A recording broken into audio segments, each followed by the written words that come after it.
Jurassic Park is well renowned for being a film that revolutionized the visual effects industry, and its story about dinosaurs breaking out of a faraway amusement park has captured the imaginations of children and adults for more than a generation.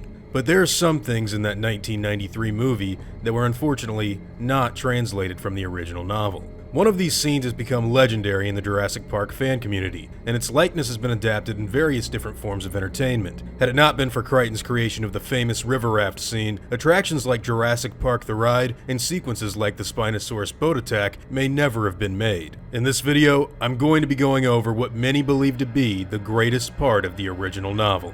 This is how the River Raft scene happened in the first Jurassic Park.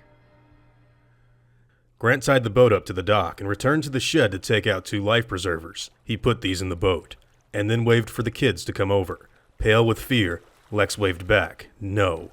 Grant gestured, yes. The Tyrannosaur continued to sleep.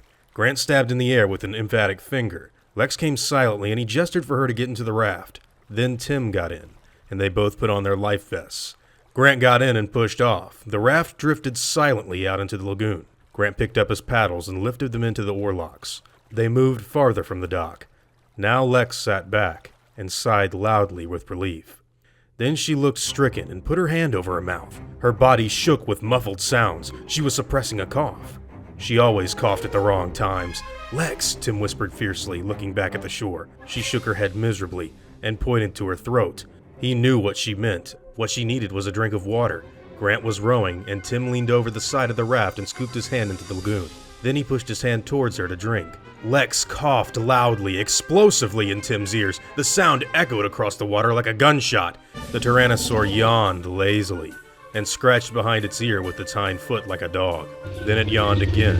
It was groggy after its big meal, and it woke up slowly.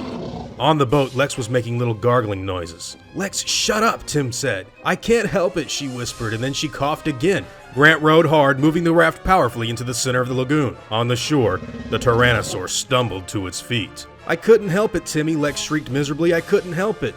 Grant was rowing as fast as he could. "Anyway, it doesn't matter," she said. "We're far enough away. He can't swim." Tim began to shout at her. "Of course he can swim, you little idiot." On the shore, the Tyrannosaur stepped off of the dock and plunged into the water. "Well, how should I know?" she said. "Everybody knows Tyrannosaurs can swim. It's in all of the books," Tim replied.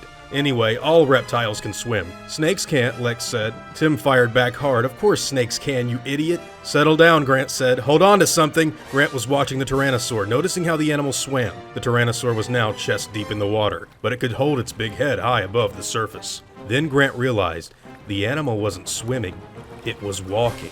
Because moments later, only the very top of its head, the eyes and nostrils protruded above the surface. By then it looked like a crocodile, and it swam like a crocodile, swinging its big tail back and forth. The biggest crocodile in the entire world. "I'm sorry, Dr. Grant," Lex wailed. "I didn't mean it." Grant glanced over his shoulder. The lagoon was no more than 100 yards wide here, and they had almost reached the center. If he continued, the water would become shallow again. The T-Rex would be able to walk again, and he would move faster in shallow water. Grant swung the boat around and began to row north. "What are you doing?" Tim shouted. The Tyrannosaur was now just a few yards away. Grant could hear its sharp, snorting breaths as it came closer. He looked at the paddles in his hand, but they were light plastic. Not weapons at all. The Tyrannosaur threw its head back and opened its jaws wide, and then, in a great muscular spasm, lunged forward to the raft, just missing the rubber gunwale. The huge skull slapped down, the raft rocking away on the crest of the splash. Then the Tyrannosaur sank below the surface, leaving nothing but gurgling bubbles behind. The lagoon was still. Lex gripped the gunwale handles and looked back. "Did he drown?" she asked. "No," Grant said. He saw bubbles. Then a faint ripple along the surface coming toward the boat. "Hang on," he shouted, as the head bucked up beneath the rubber, bending the boat and lifting it into the air, spinning them crazily before it splashed down again. "Do something," Alexis screamed. "Do something." Grant pulled the air pistol out of his belt. It looked pitifully small in his hands, but there was the chance that if he shot the animal in the sensitive spot, in the eye or the... The Tyrannosaur surfaced beside the boat, opened its jaws and roared. Grant aimed and fired. The dart flashed in the light and smacked it into the cheek. The Tyrannosaur just shook its head, and then roared again. Then suddenly, they heard an answering roar. Looking back, Grant saw the juvenile T-Rex on the shore. It was crouched over the sauropod kill that the big T-Rex had made. The little one was claiming it as his own. The juvenile slashed at the carcass, then raised its head high and bellowed. The big Tyrannosaur saw it too, and the response was immediate. It turned back to protect its kill, swimming strongly toward the shore. "He's going away," Lex squealed, clapping her hands. "Stupid dinosaur." From the shore, the juvenile roared defiantly. Enraged, the big Tyrannosaur burst from the lagoon at full speed, water streaming from its enormous body as it raced up the hill past the dock. The juvenile ducked its head and fled, its jaws still filled with ragged flesh. The big T-Rex chased it, racing past the dead sauropod and disappearing over the hill. They heard its final threatening bellow, and then the raft moved up to the north, around a bend in the lagoon, and down a river. Exhausted from rowing, Grant collapsed back, his chest heaving. He couldn't catch his breath. He lay gasping in the raft. "Are you okay, Dr. Grant?" Lex asked. "From now on, will you just do what I tell you?" Grant said. "Okay," she sighed, as if he'd just made the most unreasonable demand in the world. She trailed her arm in the water for a while. "You stopped rowing," she said. "I'm tired," Grant said. "Then how come we're still moving?" Grant sat up. She was right. The raft drifted steadily north. There must be a current.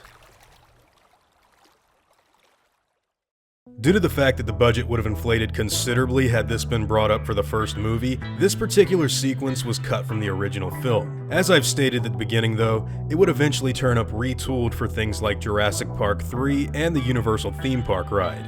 If I'm being completely honest, I personally think that adapting this for the 6th installment in the film series would be an excellent idea. Doing a more faithful rendition of what's going on here with possibly Owen, Claire, and maybe even Alan Grant himself would be incredible. If they go that route in Jurassic World 3, I'd suggest bringing along a 4th character as well. You know, for entertainment purposes specifically.